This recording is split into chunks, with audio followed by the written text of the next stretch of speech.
Bom dia, senhores. Estamos aqui para mais uma leitura bíblica e hoje nós iremos ler algo que edifique, né? Eu gosto sempre de. Eu não escolho, né? Eu deixo para que eu abra alguma página e aqui eu abri e eu ver que faz sentido ler, eu pego e leio, né?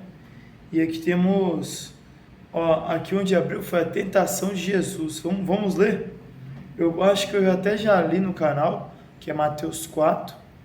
Eu acho que eu já li, mas vamos ler de novo. Talvez tenha uma outra interpretação, tenha um outro entendimento agora, né? Hoje em dia. A tentação de Jesus. Mateus capítulo 4, versículo 1. Então o Espírito Santo levou Jesus ao deserto para ser tentado pelo diabo.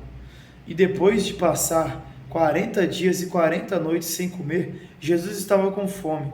Então o diabo chegou perto dele e disse: Se você é o Filho de Deus, mande que essas pedras virem pão. Jesus respondeu: As Escrituras Sagradas afirmam: o ser humano não vive só de pão, mas vive de tudo o que Deus diz. Aqui você vê que no momento de maior fragilidade é que o diabo vem. Ele não vem no momento que você está exalando energia, que ele vê que não vai ter efetividade. Ele vem no momento onde você já se cansou de se manter nesse momento de exalação de energia, no momento onde você está no seu ápice ali, que você está ali tancando, não caindo para o pecado, não caindo para a tentação, vencendo a luta contra a carne, vencendo a luta contra a luxúria, a inveja, sendo humilde, sendo uma pessoa boa. Aí ele vem como uma pedra de tropeço, o diabo vem. E ele traz algo para te destabilizar, né? Algo para que você tropece mesmo, algo para tirar você do caminho, ou com uma mulher, ou com uma pessoa que às vezes você vê que é mais inteligente que você, mas não tem um certo discernimento espiritual. E é escrito, né? Os tolos confundirão os sábios, né? Os menos instruídos confundirão os sábios.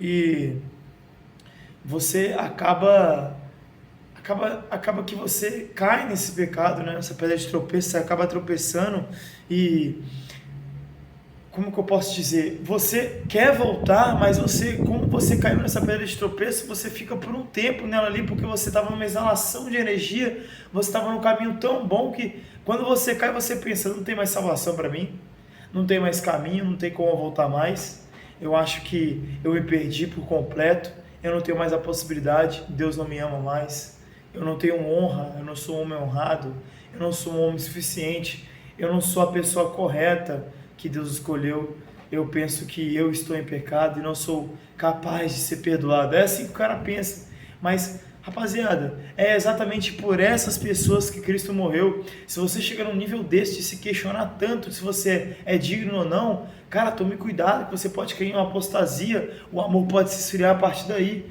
porque a partir daí, desse eu não sou digno, você volta a pecar, e você, por pensar que você pecou e não tem mais volta, por algum motivo o demônio ele conseguiu aquilo que ele queria, que é que você pecasse e acreditasse que você, por estar no seu ápice, você cai e não tem mais volta para poder voltar. É até um pouco de soberba, né? Porque nós pensamos que nós estamos tão certos, tão bens, né? Tão acima dos outros, que quando nós pecamos, nós se sentimos tão indiferentes, cara, tão indiferentes que pensamos: pô, achei que eu não fosse pecar mais, achei que eu não cairia mais em pecado, achei que eu não erraria mais. Mas é nesses momentos que você deve reconhecer: caramba, eu estou em Cristo.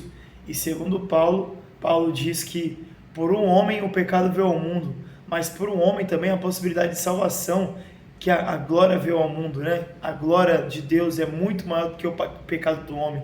O Espírito de Deus é muito maior do que o pecado que veio ao mundo. Então você tem a possibilidade de ser salvo, de ser arrependido e acessar Deus novamente, de estar voltando para Deus novamente, por causa de Jesus Cristo, que está e morreu na cruz por nós, que veio a esse mundo por nós. Está entendendo?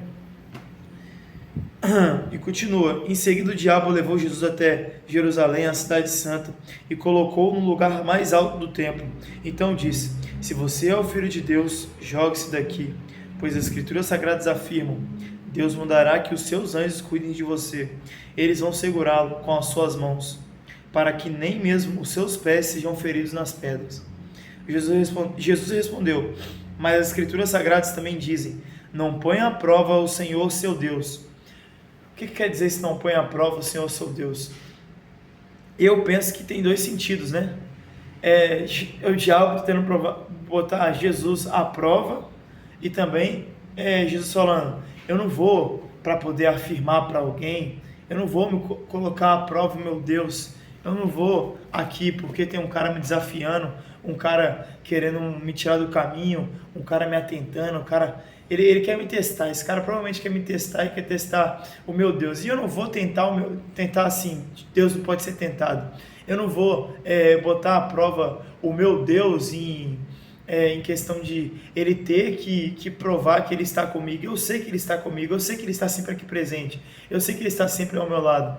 E eu peço para você até que exerçam isso, exerçam essa capacidade de mentalize que Deus está sempre ao seu lado, Deus está sempre aqui contigo, Deus está sempre... Fortaleça a sua fé como? Pensando que sempre, quando você está lendo a Bíblia, quando você está trabalhando, quando você está treinando, pense que Ele está ali contigo, pense que Ele está ali presente, porque se você não exercer isso, provavelmente você não vai ter essa fé de que Deus está sempre ao teu lado, você não vai conseguir. Então assim, é bom isso para que você não cobice uma mulher na rua, para que você não roube, para que você não engane, para que você não minta. Você tem que estar sempre ciente de que Ele está ao seu lado, para que você se envergonhe de pecar. Esse é o motivo, para que você envergonhe, para que você se enoje de pecar, porque Ele está vendo você pecando, Ele vê tudo aquilo que você faz, Ele é onipresente, Ele é onisciente, Ele é onipotente. Então, para que você fique ciente disso, e aquilo, não ponha o Senhor teu Deus à prova, não tente o seu Deus, que Ele não pode ser tentado, não tente pensar que Ele é obrigado a te provar que Ele está contigo. O momento certo Ele provará, Ele mostrará que Ele está ao seu lado, que Ele está contigo, mas fortaleça sua fé, sendo ciente que Ele está sempre ali, sempre, assim como era a fé de Jesus. Ele tinha certeza de que Deus Pai estava ao lado dele, por isso que ele não pediu, ele não fez aquilo que o demônio queria, porque ele citou a Escritura também, né? E a Escritura tinha que se provar sendo real, e ele provou, não botando Deus dele à prova. Depois o diabo levou Jesus para um monte muito alto, mostrou-lhe todos os reinos do mundo e as suas grandezas, e disse: eu lhe darei tudo isso se você se ajoelhar e me adorar. Jesus respondeu: vai embora, Satanás. As escrituras sagradas dizem, as escrituras sagradas afirmam: adore o Senhor seu Deus e sirva somente a Ele.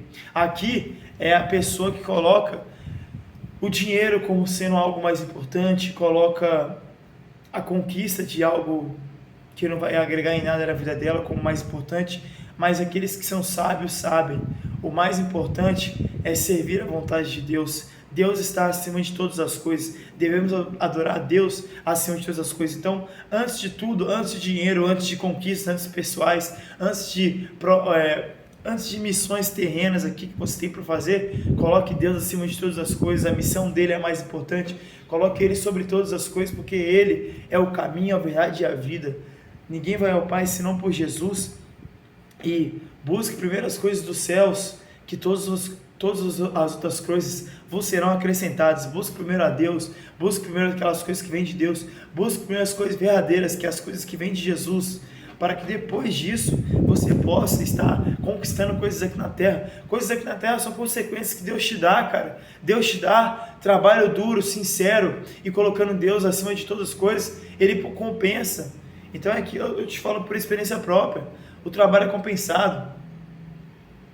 Você não passar na fome, se você colocar Deus acima de todas as coisas e fizer aquilo que deve ser feito, fique tranquilo.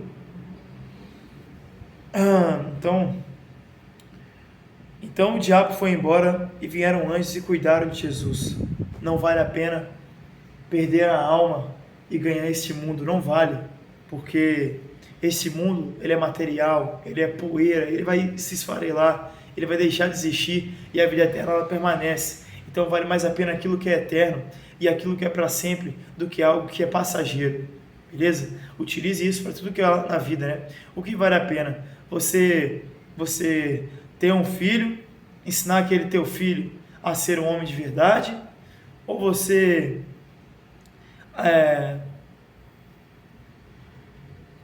como eu posso dizer?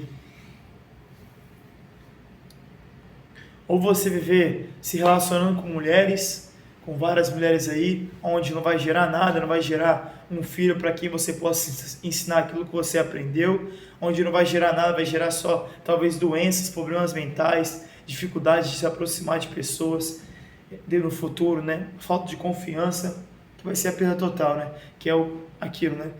O propósito de um relacionamento é você se multiplicar, você frutificar, você estar com uma mulher e fazer você aquilo que é a essência de Gênesis, né? Multiplicar e fortificar a terra, né? E esse é o motivo do relacionamento. O sexo ele é bom, mas ele tem que ter propósito. Qual é o propósito do sexo? Multiplicar, fazer com que nasça uma vida nova, uma vida que Deus escolhe. E olha a capacidade que Deus deu para nós, que é o de gerar a vida através do sexo, através da relação de um homem e de uma mulher, verdadeiramente, de um casamento, e a relação após o casamento de gerar a vida. E só quem gera a vida é Deus. E olha a possibilidade que dá para nós de sermos deuses, que é de gerar uma vida nova. Isso é maravilhoso, isso é bom demais. Então, se for se relacionar, se relacione com o propósito de que é aquela pessoa que você vai formar uma família, é aquela pessoa com que você vai ter filhos. E se o motivo não foi esse, não faz sentido você se relacionar, não faz sentido você ter um relacionamento, não faz sentido você se aprofundar com uma mulher, não faz sentido você ter um caso sexual que acontece se a proposta não for formar família, beleza? Fique com Deus, que a paz do nosso Senhor Jesus Cristo seja com todos vocês e que o amor de Cristo que nos uniu permaneça unindo, beleza? Fique com Deus aí, minha honra.